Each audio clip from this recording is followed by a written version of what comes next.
ಅನಿಸಿದರೆ ಅಥವಾ ರೆಸೊನೇಟ್ ಆದರೆ ಮಾತ್ರ ತೊಗೊಳ್ಳಿ, ಇಲ್ಲ ಅಂದರೆ ಬಿಟ್ಬಿಡಿ. ಇದು ಒಂದು ಜನರಲ್ ರೀಡಿಂಗ್ ಮಾತ್ರ ಆಗಿರುತ್ತೆ. ಕಾರ್ಡ್ಸ್ನ ಶಫಲ್ ಮಾಡಿದಾಗ ಫೆಬ್ರವರಿ ಮಂತಲ್ಲಿ ನನಗೆ ಫಸ್ಟ್ ಕಾರ್ಡ್ ಟೆಂಪ್ರೆನ್ಸ್ ಕಾರ್ಡ್ ಬಂದಿದೆ. ಟೆಂಪ್ರೆನ್ಸ್ ಕಾರ್ಡ್ ಬಂದಿರೋದ್ರಿಂದ ಸೊ ನೀವು ಏನೋ ಟ್ರೈ ಮಾಡ್ತಾ ಇದ್ದೀರಾ, ಸೊ ಯಾರನ್ನಾದ್ರೂ ಕೇರ್ ಮಾಡ್ತಾ ಇದ್ದೀರಾ ಅಥವಾ ನಿಮ್ಮನ್ನು ಯಾರಾದರೂ ಲವ್ ಆ್ಯಂಡ್ ಟೇಕ್ ಕೇರ್ ಮಾಡ್ತಾ ಇದ್ದಾರೆ. ಸೊ ಸೆಂಟರ್ ಇದ್ದೀರಾ, ಗ್ರೌಂಡೆಡ್ ಇದ್ದೀರಾ ಅಂತ ಹೇಳ್ಬೋದು ಸದ್ಯಕ್ಕೆ. ಬಟ್ ಬಿಗ್ಗರ್ ಆ್ಯಂಡ್ ಬ್ರೈಟರ್ ಫ್ಯೂಚರ್ನ ಕೂಡ ಇಂಡಿಕೇಟ್ ಮಾಡುತ್ತೆ temperance card. Very caring energy. ನಿಮ್ಮ ಸುತ್ತಮುತ್ತಲ ಇರೋರೆಲ್ಲರೂ ನಿಮ್ಗೆ ತುಂಬ ಕೇರ್ ಮಾಡ್ತಾ ಇದ್ದಾರೆ, ಅಥವಾ ನಿಮ್ಮ ಮನೇನ ಡೆಕೋರೇಟ್ ಮಾಡ್ತಾ ಇದ್ದೀರಾ, ಅಥವಾ ನೀವು ಕನೆಕ್ಟ್ ಆಗಿರೋ ವ್ಯಕ್ತಿ ನಿಮ್ಮನ್ನು ತುಂಬ ಕೇರ್ ಮಾಡ್ತಾ ಇದ್ದಾರೆ, ಅಥವಾ ನೀವು ಕೇರ್ ಮಾಡ್ತಾ ಇದ್ದೀರಾ. ಸೊ ತುಂಬ ಡ್ರೀಮ್ಸ್ ಇದೆ, ತುಂಬ ಕನಸುಗಳನ್ನ ಕಟ್ಕೊಳ್ತಾ ಇದ್ದೀರಾ. ನೀವು ಮೀನ ಅಥವಾ ಕಟಕ್ ರಾಶಿಯವ್ರ ಜೊತೆ ಕನೆಕ್ಟ್ ಆಗಿರ್ಬೋದು. ಟೆಂಪ್ರೆನ್ಸ್ ಕಾರ್ಡ್ ಬಂದಿರೋದ್ರಿಂದ ಹೇಳೋದಾದರೆ ಮೀನ ಅಥವಾ ಕಟಕ್ ರಾಶಿ, ನೀವು ಯಾವುದೇ ರಾಶಿಯವ್ರ ಜೊತೆ ಕೂಡ ನಾರ್ಮಲಿ ಕನೆಕ್ಟ್ ಆಗಿರಬಹುದು. ಸೆಕೆಂಡ್ ಕಾರ್ಡ್ ನನಗೆ ಏಸ್ ಆಫ್ ಕಪ್ಸ್ ಬಂದಿದೆ. ಏಸ್ ಆಫ್ ಕಪ್ಸ್ ಬಂದಿರೋದ್ರಿಂದ ಡೂ ಓವರ್ ಅಗೇನ್ ಅಂತ ಹೇಳುತ್ತೆ. ಮಾಡಿರೋ ಕೆಲಸನೇ ಮತ್ತೆ ಮಾಡಬೇಕಾಗುತ್ತೆ, ಅದು ಯಾವುದೇ ವಿಷಯದಲ್ಲಿ ಆಗಿರ್ಬೋದು. ಸೊ ಫೀಲ್ ಗುಡ್ ಎನರ್ಜಿ ಇದೆ ಅಂತ ಹೇಳ್ಬೋದು. ಒಂದು ಸಮೃದ್ಧತೆ ಅಂತ ಕರಿತೀವಿ ನಾವು, ಏನೋ ಒಂದು ನೆಮ್ಮದಿ, ಫೀಲ್ ಗುಡ್ ಎನರ್ಜಿ ನಿಮ್ಮ ಮುಖದಲ್ಲಿದೆಯೋ ಅಥವಾ ನಿಮ್ಮ ಪಾರ್ಟ್ನರ್ ಮುಖದಲ್ಲಿದೆಯೋ. ತುಂಬ ಹೊಸ ವ್ಯಕ್ತಿಗಳ ಪರಿಚಯ ಆಗಿದೆ ಇತ್ತೀಚೆಗೆ, ಹೊಸ ಜಾಗದಲ್ಲಿ ಇರಬಹುದು ನೀವು. ಏಸ್ ಆಫ್ ಕಪ್ಸ್ ಇರೋದ್ರಿಂದ ಏಸಸ್ ಯಾವಾಗಲೂ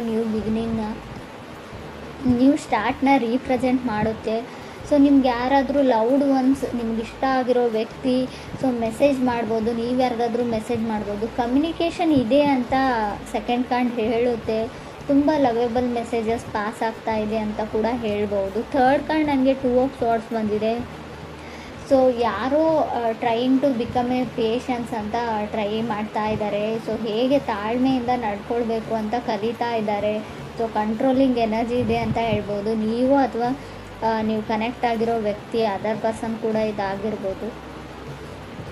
ಮುಂಚೆ ಎಲ್ಲದಕ್ಕೂ ಸಿಟ್ಟು ಮಾಡ್ಕೊಳ್ತಿರೋ ವ್ಯಕ್ತಿ, ಕೋಪ ಮಾಡ್ಕೊಳ್ತಿರೋ ವ್ಯಕ್ತಿ ನಿಮ್ಮ ಜೊತೆ ಕನೆಕ್ಟ್ ಆದಮೇಲೆ ಸ್ವಲ್ಪ ತಾಳ್ಮೆನ ಕಲಿತಾ ಇದ್ದಾರೆ, ಸ್ವಲ್ಪ ಕಾಮ್ ಆಗಿರೋದಕ್ಕೆ ಟ್ರೈ ಮಾಡ್ತಾ ಇದ್ದಾರೆ ಅಂತ ಹೇಳ್ಬೋದು. ಫೋರ್ತ್ ಕಾರ್ಡ್ ನನಗೆ ಫೋರ್ ಆಫ್ ಸಾರ್ಡ್ಸ್ ಬಂದಿದೆ. ಯಾರಿಗೂ ಭಯ ಇದೆ, ಫಿಯರ್ ಇದೆ, ಸ್ವಲ್ಪ ಭಯ ಆಗುತ್ತೆ. ಓವರ್ ಥಿಂಕಿಂಗು, ಪದೇ ಪದೇ ನಡೆದೋಗಿರೋ ಘಟನೆ ಬಗ್ಗೆ ತುಂಬ ಅತಿಯಾಗಿ ಯೋಚನೆ ಮಾಡ್ತಾರೆ ಅಂತ ಹೇಳ್ಬೋದು. ಈ ಥರ ಕ್ಯಾರೆಕ್ಟರ್ ನಿಮ್ಮದಿದೆಯೋ ಅಥವಾ ಅದರ್ ಪರ್ಸನ್ಸ್ ಇದೆಯೋ. ಬಟ್ ಏಟ್ ಆಫ್ ಸಾರ್ಡ್ಸ್ ಕೆಲವೊಮ್ಮೆ ಚೇಂಜ್ ಆಗಿರೋ ವ್ಯಕ್ತಿನ ರೀಪ್ರೆಸೆಂಟ್ ಮಾಡುತ್ತೆ. ಇತ್ತೀಚೆಗೆ ನೀವು ತುಂಬ ಚೇಂಜ್ ಆಗಿದ್ದೀರೋ ಅಥವಾ ನೀವು ಕನೆಕ್ಟ್ ಆಗಿರೋ ವ್ಯಕ್ತಿ ಚೇಂಜ್ ಆಗಿದ್ದಾರೋ ಅಥವಾ ಕನೆಕ್ಟ್ ಆಗಬೇಕು ಅಂದ್ಕೊಂಡಿರೋ ವ್ಯಕ್ತಿ. ಸೊ ಯಾರೋ ಡೇಟ್ಗೆ ಹೋಗ್ತಾ ಇದ್ದೀರಾ, ನೀವು ನಿಮ್ಮ ಗರ್ಲ್ಫ್ರೆಂಡ್ನ ಡೇಟ್ಗೆ ಕರೀತಾ ಇದ್ದಾರೆ, ಅವರು ನಿಮ್ಮ ಜೊತೆ ಮೀಟ್ ಆಗ್ತಾ ಇದ್ದಾರೆ. ಸೊ ತುಂಬ ಫ್ರೆಂಡ್ಲಿ ಕ್ಯಾಜುವಲ್ ಕಾನ್ವರ್ಸೇಷನ್ ಇದೆ ಅಂತ ಹೇಳ್ಬೋದು. ಕಮ್ಯುನಿಕೇಷನ್ ಆದರೂ ಕೂಡ ತುಂಬ ಕ್ಯಾಜುವಲ್ ಫ್ರೆಂಡ್ ಥರ ಅವ್ರು ನಿಮ್ಮನ್ನು ಟ್ರೀಟ್ ಮಾಡ್ತಾರೆ, ನೀವು ಅವ್ರನ್ನ ಒಂದು ಗುಡ್ ಫ್ರೆಂಡ್ ಥರ ಟ್ರೀಟ್ ಮಾಡ್ತೀರಾ ಅಂತ ಹೇಳ್ಬೋದು. ಫಿಫ್ತ್ ಕಾರ್ಡ್ ನನಗೆ ಸಿಕ್ಸ್ ಆಫ್ ಕಪ್ಸ್ ಬಂದಿದೆ. ಸಿಕ್ಸ್ ಆಫ್ ಕಪ್ಸ್ ಕೆಲವೊಮ್ಮೆ ಸಿಕ್ಸ್ತ್ ಪ್ಲೇಸಲ್ಲಿ ಬಂದರೆ, ಅದು ಕೂಡ ಏಟ್ ಆಫ್ ಸೋರ್ಡ್ಸ್ ಆದಮೇಲೆ ಬಂದರೆ ಫ್ಲರ್ಟಿಂಗ್ ಎನರ್ಜಿ ಅಂತ ಹೇಳ್ತೀವಿ. ನೀವು ಯಾರ ಜೊತೆನಾದರೂ ಫ್ಲರ್ಟ್ ಮಾಡ್ತಾ ಇದ್ದೀರೋ ಅಥವಾ ನಿಮ್ಮ ಜೊತೆ ಯಾರಾದರೂ ಫ್ಲರ್ಟ್ ಮಾಡ್ತಾ ಇರ್ಬೋದು. ಕೇರ್ಫುಲ್ಲಾಗಿರಿ. ಸೊ ಅವ್ರಿಗನ್ಸುತ್ತೆ ನಾನು ಫ್ರೆಂಡ್ ಮಾಡ್ಕೊಳ್ತಾ ಇದ್ದೀನಿ, ಕ್ಯಾಶುವಲ್ ಫ್ರೆಂಡ್ಸ್ನ ಮಾಡ್ಕೊಳ್ತಾ ಇದ್ದೀನಿ ಅಂತ ಅವ್ರು ಥಿಂಕ್ ಮಾಡ್ತಾ ಇರ್ಬೋದು. ಬಟ್ ಬೇರೆಯವರು ಅಥವಾ ನೀವಾಗಲಿ ಯಾರಾದರೂ ಇಬ್ಬರಲ್ಲೊಬ್ಬರು ಸೀರಿಯಸ್ ಆಗಿದ್ದೀರಾ ಅಂತ ಕೂಡ ಹೇಳುತ್ತೆ ಎನರ್ಜೀಸು. ಸ್ವಲ್ಪ ಕೇರ್ಫುಲ್ಲಾಗಿರೋದು ಒಳ್ಳೆಯದು. ಸೆವೆನ್ ಕಾರ್ಡ್ ನನಗೆ ಫೋರ್ ಆಫ್ ಪೆಂಟಿಕಲ್ಸ್ ಬಂದಿದೆ. ಹೋಲ್ಡಿಂಗ್ ಬ್ಯಾಕ್, ಯಾರೋ ಯಾರಿಂದನೋ ದೂರ ಸರಿತಿದ್ದಾರೆ ಅಂತ ಅಂದ್ಕೊಳ್ಬೋದು. ಡಿಸಿಷನ್ನ ತೊಗೊಳ್ಳೋದ್ರಲ್ಲಿ ಲೇಟ್ ಮಾಡ್ತಾ ಇದ್ದೀರಾ, ನೀವು ಅದರ್ ಪರ್ಸನ್ನು ಆ ವ್ಯಕ್ತಿಯಿಂದ ದೂರ ಆಗ್ತಾ ಇದ್ದೀರಾ, ಸ್ವಲ್ಪ ಕಾಂಟ್ಯಾಕ್ಟ್ನ ಮಿಸ್ ಮಾಡ್ಕೊಳ್ತಾ ಇದ್ದೀರಾ ಅಂತ ಹೇಳ್ಬೋದು. ಏಟ್ ಕಾರ್ಡ್ ನನಗೆ ಟವರ್ ಕಾರ್ಡ್ ಬಂದಿದೆ. ಟವರ್ ಕಾರ್ಡ್ ಬಂದಿದೆ ಅಂತ ಭಯ ಪಡೋ ಅಗತ್ಯ ಇಲ್ಲ. Sometimes tower cards temperance card ಜೊತೆಗೆ ಬಂದರೆ ಖಂಡಿತವಾಗ್ಲೂ ಡಿಲೇ ಅಂತ ಹೇಳ್ತೀನಿ. ಯಾವುದೇ ವಿಷಯದಲ್ಲಾಗಿರ್ಬೋದು, ರಿಲೇಷನ್ಶಿಪ್ ವಿಷಯದಲ್ಲಾಗಿರ್ಬೋದು, ನೀವು ಮನೆ ಕಟ್ತಾ ಇದ್ದರೆ, ಏನಾದರೂ ಖರೀದಿ ಮಾಡ್ತಾ ಇದ್ದರೆ, ಯಾವುದಾದ್ರೂ ಇವೆಂಟ್ ಇದ್ದರೆ, ಎಲ್ಲಿಗಾದ್ರೂ ಹೋಗಬೇಕು ಅಂದ್ಕೊಂಡಿದ್ರೆ, ಎಲ್ಲದರಲ್ಲೂ ಡಿಲೇನ ಸಡನ್ ಅನ್ಎಕ್ಸ್ಪೆಕ್ಟೆಡ್ ಡಿಲೇ ಅಂತ ಹೇಳ್ಬೋದು.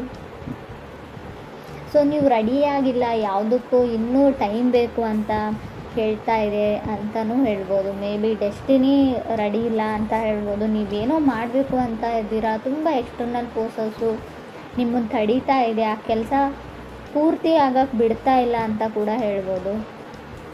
ಸೊ 9th ಕಾರ್ಡ್ ನನಗೆ ಹ್ಯಾಂಗ್ಮ್ಯಾನ್ ಬಂದಿದೆ. ಹ್ಯಾಂಗ್ಮ್ಯಾನ್ ಕೂಡ ಅದನ್ನೇ ಹೇಳುತ್ತೆ, ಎಲ್ಲ ಕೆಲಸಗಳು ನಿಧಾನವಾಗಿ ಆಗುತ್ತೆ, slow and steady wins the race ಅಂತ ಹೇಳ್ತೀವಿ. ಎಷ್ಟೇ ನಿಧಾನವಾಗಾದರೂ ಕೂಡ ಕೆಲಸ ಕಂಪ್ಲೀಟ್ ಆಗುತ್ತೆ ಅಂತ ಹೇಳ್ಬೋದು. 10th ಕಾರ್ಡ್ ನನಗೆ 5 ಆಫ್ ಸಾರ್ಡ್ಸ್ ಬಂದಿದೆ. ಹುಷಾರಾಗಿರಿ, ಮೇ ಬಿ ಬ್ರೇಕಪ್ಸ್ನ ಹೇಳ್ತೀನಿ, 5 ಆಫ್ ಸಾರ್ಡ್ಸ್, ಡಿವೋರ್ಸ್ನ ಹೇಳ್ತೀನಿ.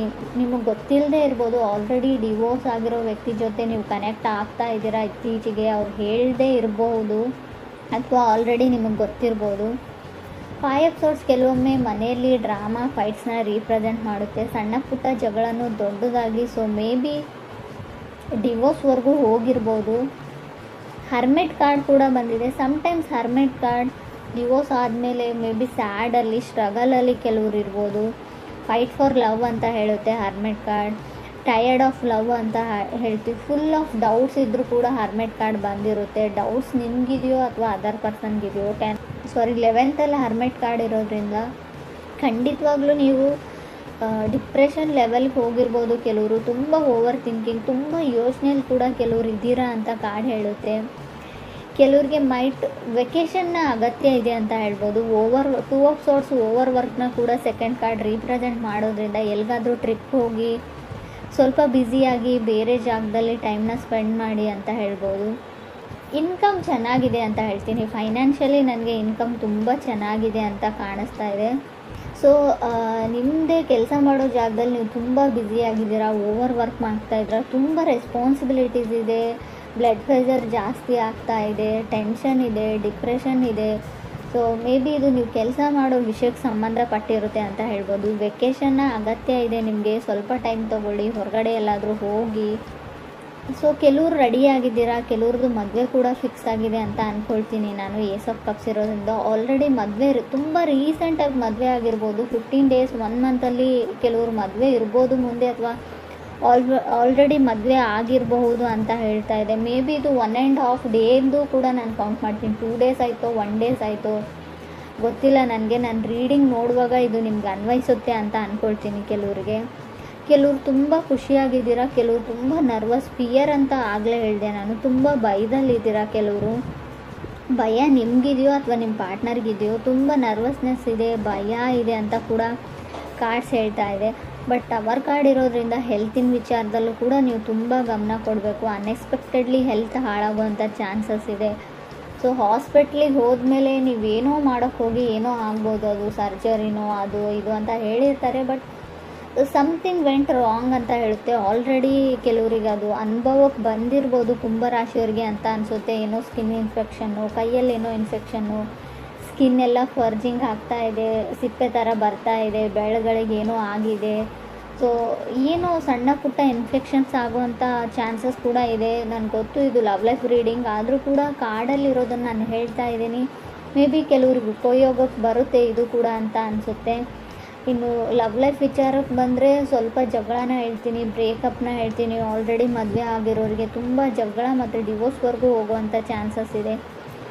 ತುಂಬ ಯೋಚನೆ ಮಾಡಬೇಡಿ. ಮಿಸ್ಅಂಡರ್ಸ್ಟ್ಯಾಂಡಿಂಗ್ ಕೂಡ ನನಗೆ ಕಾರ್ಡ್ಸಲ್ಲಿ ಕಾಣಿಸ್ತಾ ಇದೆ. ಟವರ್ ಕಾರ್ಡ್ ಇರೋದ್ರಿಂದ ಮಿಸ್ಅಂಡರ್ಸ್ಟ್ಯಾಂಡಿಂಗ್ ಆಗೋದ್ರ ಜೊತೆಗೆ ಅದನ್ನು ನೀವು 100% ನಂಬ್ತೀರಾ ಕೂಡ. ಸೊ ಗಮನ ಕೊಡಿ. ಯಾವುದೇ ವಿಚಾರ ಇರಲಿ ತುಂಬ ಸರ್ತಿ ಯೋಚನೆ ಮಾಡಿ ಡಿಸೈಡ್ ಮಾಡಿ. ಯಾವುದನ್ನು ಟವರ್ ಕಾರ್ಡ್ ಅಂದರೆ ಸಡನ್ ಡಿಸಿಷನ್ ತೊಗೊಳ್ಬೇಕು ಅಂತ ಅನಿಸುತ್ತೆ. ಸೊ ಕೋಪದಲ್ಲಿ ಕೊಯ್ಕೊಂಡಿರೋ ಮೂಗು, ಸೊ ನೀವು ಸಮಾಧಾನ ಆದಮೇಲೆ ಖಂಡಿತ ಬರಲ್ಲ. ಈ ವಿಚಾರದ ಬಗ್ಗೆ ಕೂಡ ನೀವು ತುಂಬಾ ಯೋಚನೆ ಮಾಡಬೇಕು. ಕೆಲವ್ರಿಗೆ ನನಗನ್ಸುತ್ತೆ ಹ್ಯಾಂಗ್ಮ್ಯಾನ್ ಇರೋದ್ರಿಂದ ನಿಮಗೆ ಡಿಲೇ ಮಾಡೋಕ್ಕಿಷ್ಟ, ನೀವೇ ಯಾವುದನ್ನು ತುಂಬ ಎಳಿತಾ ಇದ್ದೀರಾ, ಯಾರಿಗೂ ತುಂಬ ಕಾಡಿಸ್ತಾ ಇದ್ದೀರಾ ಅಂತ ಕೂಡ, ನೋ ಹೇಳ್ತಾ ಇದ್ದೀರಿ ಅಂತ ಕೂಡ ಕಾರ್ಡ್ ಹೇಳುತ್ತೆ.